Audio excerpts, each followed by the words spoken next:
Cristiano Ronaldo का सफर हमेशा चमक दमक से भरा नहीं था। उनका जन्म पुर्तगाल के एक छोटे से द्वीप मेडीरा में हुआ, जहां उनका बचपन साधारण परिस्थितियों में बीता। रोनाल्डो ने बचपन से ही फुटबॉल का सपना देखा और इसके लिए कड़ी मेहनत की। कठिनाइयों का सामना करते हुए उन्होंने कभी हार नहीं मानी। रोनाल्डो अपनी मां मारिया डोलोरेस के बेहद करीब हैं। उनकी मां ने उनका पालन पोषण बड़े संघर्षों के साथ किया और रोनाल्डो आज भी उन्हें अपनी प्रेरणा मानते हैं।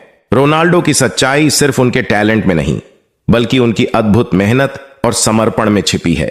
वह रोज घंटों कड़ी ट्रेनिंग करते हैं ताकि अपने खेल में लगातार सुधार कर सकें।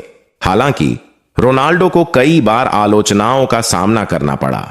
उनके आत्मविश्वास और व्यक्तित्व को लेकर भी कई बातें कही गईं, लेकिन उन्होंने हमेशा अपनी आलोचनाओं को सफलता में बदला। रोनाल्डो का सफर कठिन था।